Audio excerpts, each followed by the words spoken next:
Why is it so hard to trade Jimmy Butler? How weird was it to see LeBron in a Lakers jersey?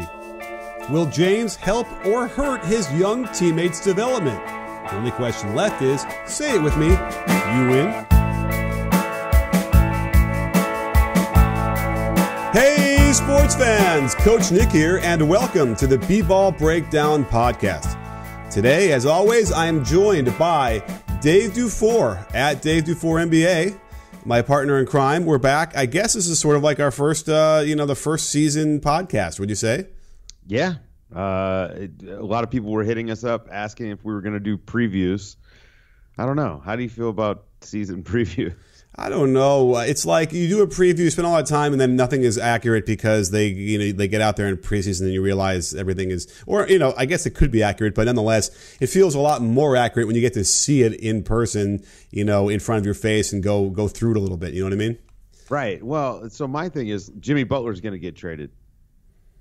Well, and yeah, that's gonna shift the landscape, wherever he goes. So if he goes to Miami, it makes Miami more of a threat to be in the top 4 of the East, and he's probably losing him is probably going to tank Minnesota's playoff chances. So I can't tell you anything. Well, did you ask Daryl what's going on there? Houston's going to somehow put together a package for him. I've not heard anything that you haven't heard. Well, yeah, and the mistake, by the way, with that is that when they signed Melo, I know they got him for a really good deal. Yeah. But it just feels like maybe they could have waited, and we all knew. Like I did a podcast in July that Jimmy wanted out, and that was probably going to happen. So, kind of felt like not that the Melo thing is getting in the way of them trading for Butler because they can't trade him anyway until December or whatever. But it just felt like maybe they could have had a little bit more flexibility when you say to somehow get him over to Houston without Melo there. I mean, I don't know. I don't know if Melo really is impacting a deal. The biggest hang-up seems to be that Minnesota wants to get P.J. Tucker. So Minnesota is trying to trade Jimmy Butler but get good players in return. And unfortunately, that's just not going to happen. They're going to either get prospects or picks or, maybe they get like Eric Gordon, who is a very good player, but he's not Eric Gordon and P.J. Tucker. That's a lot for Houston to give up for Jimmy Butler. You think that they would do that?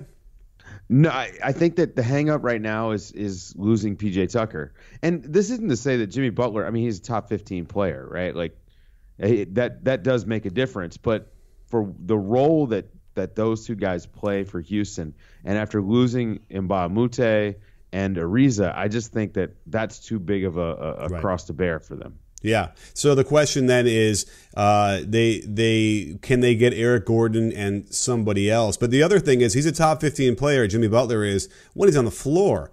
Does that mean that he will stay on the floor longer when he plays for Houston versus anywhere else? Well, I'd be very nervous about paying him this max contract. You're looking at a guy he's got Tom Thibodeau miles on him, and history of knee trouble. He had missed 17 games down the stretch last year, had this hand surgery, which I think is not going to be a big deal, but the knees really bug me, because knees are pivotal to playing basketball. So, you're looking at possibly paying him like $40 million when he's 33, 34. And we've seen these guys, they don't age well when they have all these, these crazy loads under Tom Thibodeau. So, I think this year and next year, it's probably good value. But, man, those last 3 years would really scare me. For sure. Yeah, and also he's a physical player, so he is involved in a lot of contact across the board on both sides of the ball. So that is a problem, even though, he would improve anybody that he goes to and shift some stuff, like you said. But, again, if he's not on the floor, then it becomes a problem. And would it be a rental for any of these people because he wants to ultimately go where did he say, does he want to, I guess Miami was on the list, but I don't know if he wanted to sign there, but where else? The Clippers? Where else did he want to go? The Knicks, the Clippers, and the Nets were the original 3 we heard. Miami moved up the list. I think that it is important to Jimmy Butler to get the 5-year max. And if you look, so Wiggins got a 5-year max. Karl Anthony Towns just signed a 5-year max. So there's all these rules involved in the CBA, basically precludes him from getting that 5-year max in Minnesota. And this has been a sticking point. This is not new. Like you said, you did a podcast in July. There were rumblings of this right after the season ended. I didn't expect Jimmy Butler to make it past draft night. I really thought all this stuff would kind of come to a head sooner rather than later. Mm-hmm. But it looks like Tom Thibodeau has sort of tried to kick the can down the road. And now it may, from an asset standpoint, it may come back to bite him in the butt because you're up against it a little bit as far as your leverage is concerned. Yeah. Jimmy Butler, they've given him permission to skip the media stuff, and I think he's just been training by himself during training camp. So, they're mitigating, I guess, the internal strife that you would get from this sort of situation.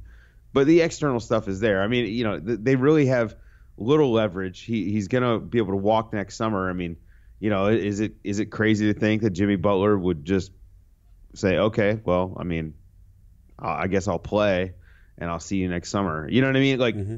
It's not that big a deal. You're going to lose him. And the bigger questions come when you start looking at what Minnesota has done. The guys that they did sign, Wiggins, that contract may be the worst contract in the league right now. Possibly even worse than Noah. I don't know. I mean, Noah's his contract's about to end, whether they buy him out or it expires. So, and then Karl Anthony Towns just signed a 5-year supermax. And these are two guys that have shown no proclivity to understanding defense, wanting to play defense. I will say Wiggins does try when he's on the ball, but he is a disaster away from the ball. And Karl Anthony Towns, I mean, God, it feels mean. He might be one of the laziest, really good players in the league. Friend of the breakdown, Mo Dakhil, posted a video where Karl Anthony Towns passes the ball out to the wing to Derrick Rose and goes to repost and just barely puts any effort at all into it and winds up settling for a contested jumper. Let me just defend him for 1 second in the sense that I don't know if it's laziness versus he's simply not developed the most important part of what he needs to develop, which is his legs and the strength down there and the balance.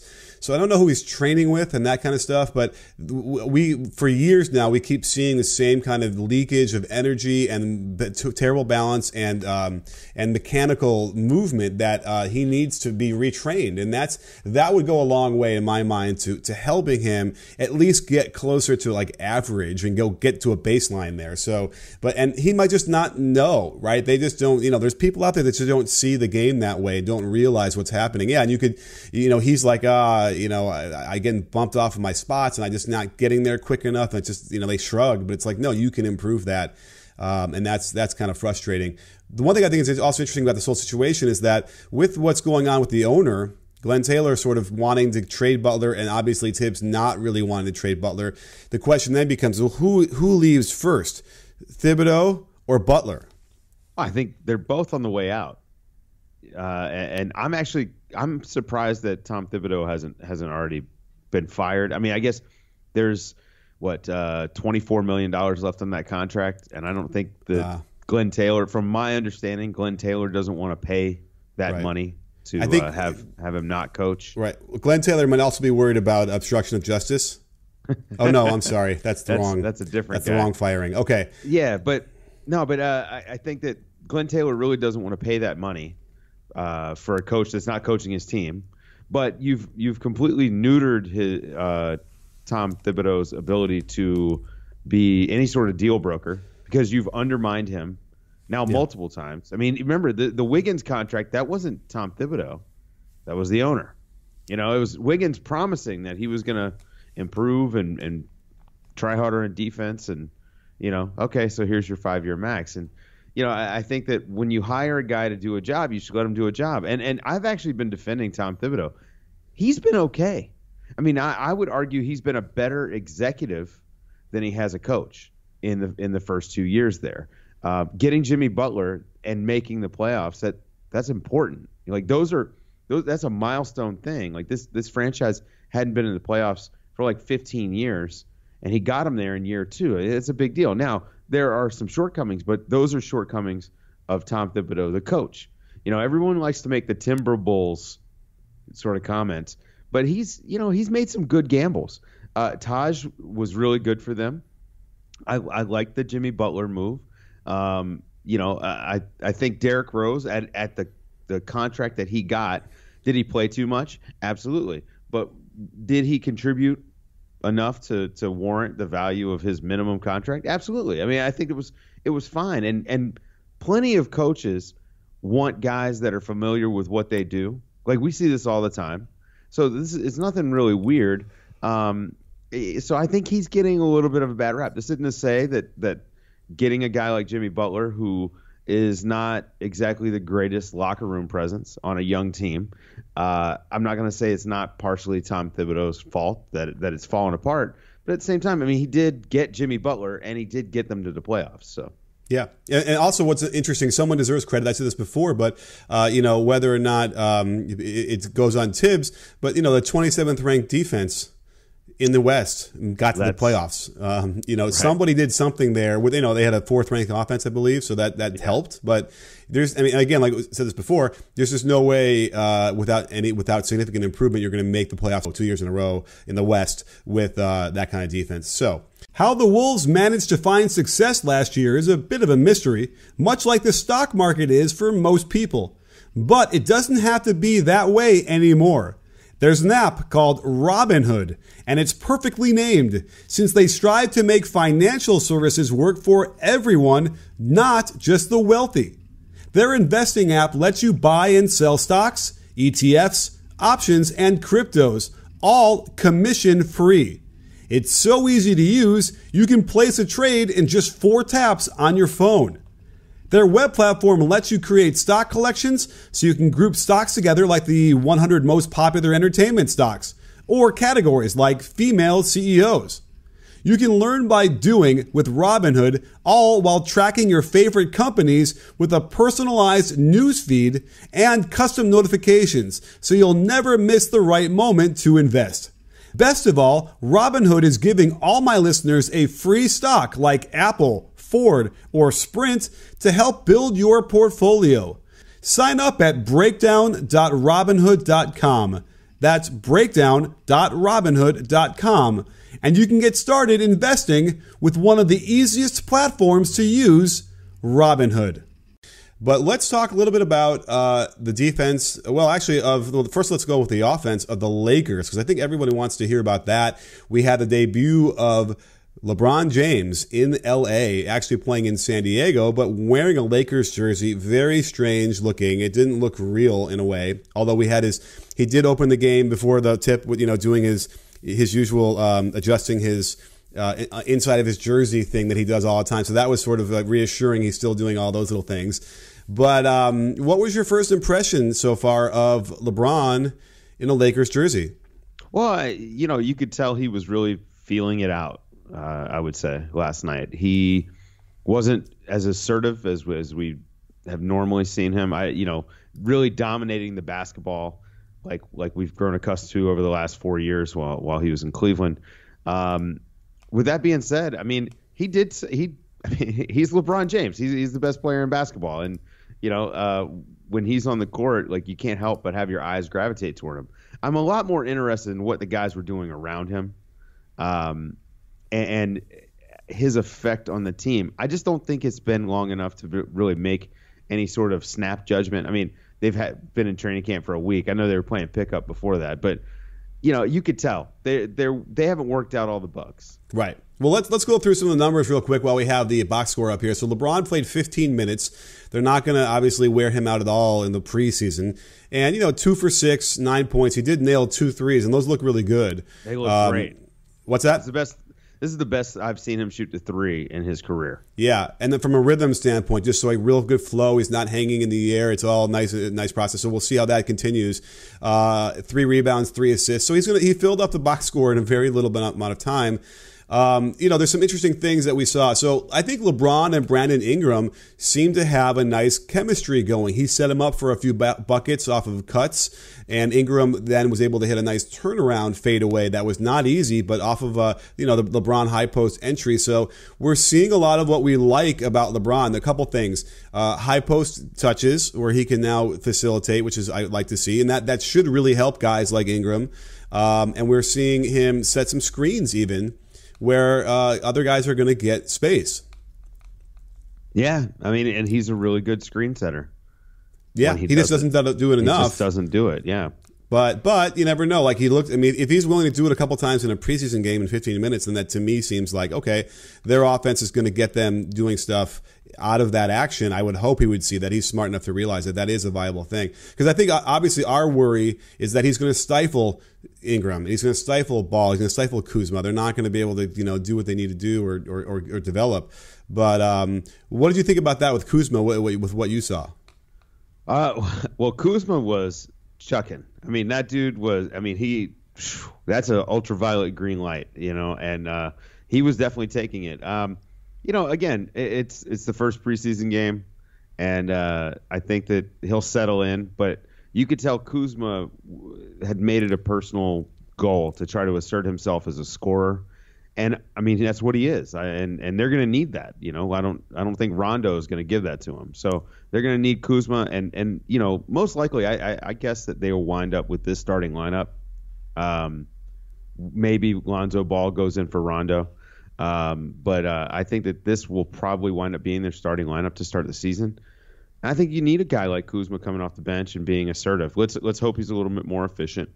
And well, he was out of control. Like he had his turnovers were really bad. Like just trying to do too much, going too fast. But speaking of the speed, that was one thing that struck me was how fast they were getting up the court. And guess who? Even LeBron was involved in this and really just getting the rebound and just pushing it.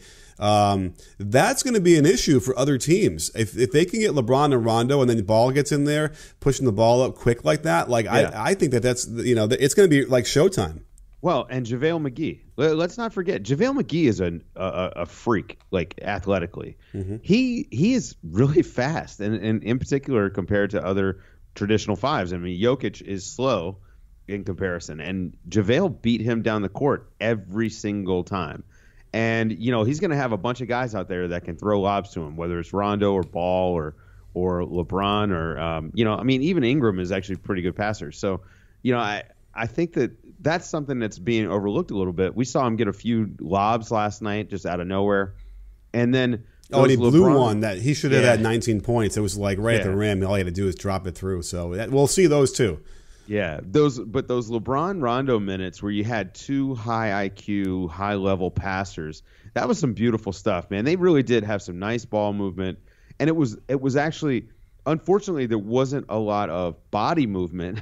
The ball was really doing the work, and you've got these two great passers. But I think that what you're going to find is as the season goes along, and I would guess by Christmas, maybe even as late as the All-Star break, but probably by Christmas, these younger guys are going to learn, okay, I need to time my cuts for this because this is how Rondo wants to get it to me, or this is how LeBron wants to get it to me. I mean, these two are the best passers in NBA history. Yeah. So they're going to get these guys open. And one thing I did say about the cutting was it is a bit rough. Like their offense was not really clicking. They had guys cutting into space where they shouldn't have been. But they did it with conviction, like that's where they thought they were supposed to go, but they were running into somebody else who was cutting there. And then Ingram certainly should be the beneficiary. I'd imagine his cuts go up. He should be that guy. Kuzma doesn't do it as much, and he would be so much better cutting through the lane, getting those little dump offs from LeBron off of a post up or something, because he could finish those better. You're right. If he's going to start to do ISO and be the man as a second unit, like I don't know if that's the best look for him. But here's another interesting thing. They tried playing Kuzma at center, and that didn't go so well. Are we ready to talk about defense? Because are we done with the offense? Or yeah, I think again, I don't know how in depth you can get over this first preseason game. Come on, everything is clear in the first preseason game. That said, and by the way, like you mentioned really quickly, the Rondo and LeBron thing, which was another really big question, right? How is that going to work? As of now, it looks like I think it's probably a testament to Luke Walton, where Rondo, it did not work, and I would have been able to tell you before Rondo got to Dallas, for instance, it would never have worked because Rick Carlisle likes to call every single offensive possession. Right. That's too oppressive for Rondo. But what Luke appears to be doing, at least offensively, is so much more freedom just to play. That should allow Rondo and LeBron to find that a nice balance of when they can do it. And you mentioned that not a lot of body movement. LeBron is clearly not going to be a moving body in the offense. Well, we'll see. I don't see. I see him making that pass, kind of standing up on top, and doing what he's always done recently. Sure. He's not going to be doing a lot of those cuts through the lane. I don't think. I mean, unless somehow Rondo can get him inspired, we'll see. But that seems to me like that's the one thing I don't know if we're going to see a lot of. And it might not matter.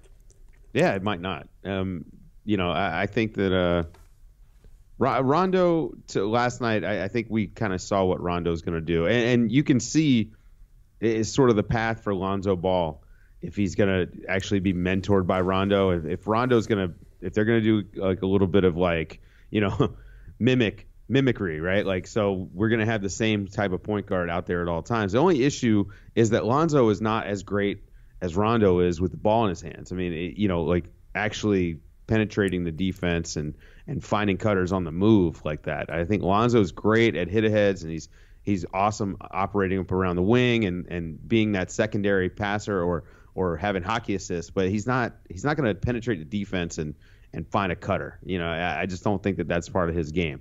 I'm sure that they want it to be. Right. I'm sure that's the goal. So yeah, right, I think he'll. I've got a Michael Beasley take. Oh, okay. Let's do the Michael Beasley take, and then we'll go into the defense because I have some interesting insights into that. Michael Beasley is a center. Oh. You saw this last night. Michael Beasley actually did a pretty good job while he was out there protecting the rim, rotating over as a helper. Michael Beasley, I think he's going to get a lot of minutes as their kind of de facto five. And I mean, a lot of minutes, I don't know. I mean, he played 6 last night, so we'll see. But I think he's going to wind up playing quite a bit. You brought up Kuzma. I think Kuzma may wind up being the backup 5. Yeah. In a sense. Right. Because Zubac, as much as I like Zubac's game internationally, I think we saw last night, he worked on his body this summer. He's just not there physically. He's not suited for the NBA. And I know what that feels like. That feeling where you don't belong, lack confidence, lack energy. I'm looking at a picture of me from just 5 years ago, and I'm thinking, damn, did I look young? What happened? I've got wrinkles, my skin looks dry, and I'm slowly realizing soap and water isn't going to cut it for my face. A great way to fight the aging process is to visit forhims.com, a one-stop shop for skincare, hair loss, and sexual wellness for men. Hims Anti-Aging Kit is a custom prescription cream tailored to your skin that will reduce the appearance of wrinkles and fine lines. And guess what? It's not a secret. It's called tretinoin, and it keeps your skin firm and looking young. Best of all, you don't have to pay a fancy dermatologist to get it. Hims connects you with doctors online who will evaluate your skin needs and prescribe you a custom anti-aging treatment. Just take a couple of pictures and answer a few questions. It's your skin. Do you want to be a face in the crowd or the face in the crowd? Order now and save $20 off your first month of the Hims Anti-Aging Kit. Lock in those looks now and get your first month of anti-aging for $20 off. Go to forhims.com/coachsc. That's forhims.com/COACHSC. As far as like his physical gifts, let's put it that way. Yeah, it's weird though because we've seen in the last, I think 2 years ago, we've seen evidence where he could do well in that, not quite in that Jokic mold, but certainly like nice little jump hooks around the lane, floaters, and he had touch and he could catch. I would imagine they could throw him out there and do that and let those guys penetrate and dump it to him, dunk and that stuff. Right. It's still a little bit confounding to me why it's an issue. So he doesn't stretch the floor at all, and he's not the passer Jokic is. So right. A lot of the threat with Jokic, and Jokic can put it on the floor, actually. Right. So He doesn't have those parts of his game, but I watched him in the World Cup qualifiers, and he looks good against certain international competition. And I would like to see him. And I said this, I would like to see him get a chance to play some, just so you know. But I saw him last night. I mean, he just didn't look like he belonged on the floor. Yeah, I hear you. Well, maybe he just needs to continue to get his feet wet and get used to it, and that'll jog something. But let's move on to the defense, because there's something I noticed watching all the scores by the Nuggets last night. And who knows, maybe it's just like early preseason, they haven't put everything in yet, but they're not switching. They're making a concerted effort not to switch like anything. And it was awful. And they got hit for, in the first quarter, 34 points, in the second quarter, 32. And there wasn't even a lot of highlights. I was tweeting it out during the game, like a lot of the Lakers stuff, because there were some fun highlights and good buckets. But, it was like backdoor dunk, mid-range jumper wide open, helping one pass away. So the defense, to me, is really concerning. And I know, again, it's a preseason game, so we're not going to see LeBron, really give out. But we haven't seen him give out anyway in the regular season for a while. We know that Rondo doesn't want to give out. But if their philosophy, the underlying philosophy, is not to switch, I think they're going to get roasted every night. Yeah, it could be an issue. And they're going to have to do a better job of defending the three-point line, like actually running guys off the line. The Nuggets took 37 threes. And that's probably about where they're going to average for the season. But it just felt like, like a couple of these off the dribble threes, it was almost uncontested. Mm-hmm. Again, it's the first game of preseason. But this was a concern that you and I had. The Lakers last season actually defended pretty well. When you add a guy like LeBron, is he going to play defense? Because we saw last year he didn't play defense until the playoffs. Right. Or maybe March. But, he actively tanked sometimes on defense up until the trade deadline when, half the team was traded away. Mm-hmm. So I'm curious if this team is going to be good enough to be able to carry him on the defensive end. Right. Will Rondo be able to play defense? Now, here's what I'll say. Lonzo Ball is a fantastic defender. Yeah. Caldwell Pope is fine. Brandon Ingram is okay. JaVale McGee is going to protect the rim. Kuzma is not a good defender, but if he's going to play the 5, maybe he's going to be okay. I know. It's gonna be tricky. But I think LeBron is going to have to defend for this team to be able to do anything. And, this isn't to say that their offense won't click, but this is not some kind of offensive powerhouse like the Cavs team from 2 years ago, right, or the Nuggets team that they just played. Yeah. So the Nuggets are not going to be a great defensive team, but they're going to be one of the 4 best offenses in the league. That's what it takes in order to take a bottom 5 or bottom 10 defense, far in the playoffs. So I just don't think LA is going to have that. Right. And I'm just worried, like, if that's going to be the underlying theory, everyone's moving. I'm actually doing a video on this. Everyone's moving towards switching, certainly the pick and rolls, and then using scramble defense and pre-switching to adjust to defend that better. If they're going to, sit there and be trying to, fight over and not switch, it's going to be a problem. I just feel like in this day and age, the way this is going, if you don't switch that and then deal with the mismatch after the fact, then you're going back to what made this pick and roll so great, 50 years ago when people didn't switch, and it collapsed the defense and got, guys going downhill. So, we can't compare last year's 12th ranked defense, which is great. It's a testament to Luke Walton and their coaching. It's just not the same team. There's hardly any players back from that team. But like maybe you said, the bones were there. Like obviously they did something last year philosophically that gave them, the opportunity with not a very good team at all to be a decent defensive team. So maybe that'll click, but we'll see. Keep your eye on that as we move forward. I'm going to tell you right now, the most important guy that they need back is Lonzo Ball because of his defense. And the offensive stuff is what it is. He struggled to score last year. He struggled as a shooter. He did show some improvement before he had some injury stuff. He was 21st out of 91 point guards in ESPN's real plus minus. Yeah. Right? Like, and as a rookie, that's actually good. Like, the one thing that I will give some of the Lakers fans and even some of the writers that are also Lakers fans, while they overrate his offense or what it will be, like anytime you're looking into the future, we don't know. They've been dead on about his defense. Something I actually predicted when he was coming out in the draft.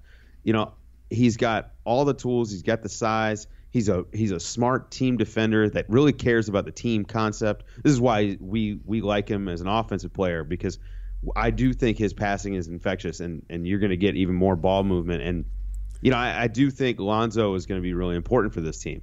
Now, does having a second-year player be that important for your team? Like, what does that say about your team? Mm-hmm. That's a whole another conversation. But I do think when they get Lonzo back, we'll see a little bit better defense. I agree with you, though. They're going to have to switch or they're going to get killed. Yeah, so we'll see. And then let's, I'd be remiss if we didn't even say the word Josh Hart, because we didn't mention him at all. And he's another solid defender, and he's just good. He's a great guy to have off the bench, come in there and just sort of plug holes, whatever you need out there. So they have the bones, they have a thing. I could see this team making the playoffs. They can do it, but again, when you start looking at who's going to drop down that made it last year, it's hazy. Well, so I think Minnesota is probably not going to make the playoffs this year. Okay. Well, that's your prediction? I think Denver takes their spot. Okay. Well, then the Lakers got to take the Blazers spot? I think the Blazers are the team that's going to drop out, and I think the Lakers have a good shot. I think they're going to be in that 6 to 9 range, Okay. Again, this is all about LeBron James. If they did not add LeBron James, this is a 35-win team again. Right. Sure. But LeBron, you got to give him the LeBron bump.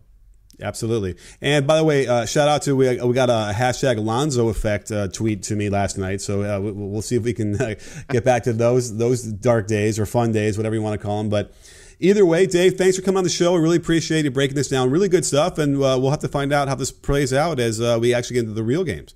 Yeah, it felt like preseason for us, too. Our offense is a little shaky. Yeah, right. All right, we'll work on some plays for the next one. But don't go anywhere, sports fans. We'll be back again. I'll probably do another one this week, so stay tuned and get all your notifications lined up so you get it fresh and hot. And thanks for coming on the show, Dave. And don't forget, sports fans, that B-Ball Breakdown, we're not a channel, we're a conversation. You in? Are you in, Dave? Yes, I am.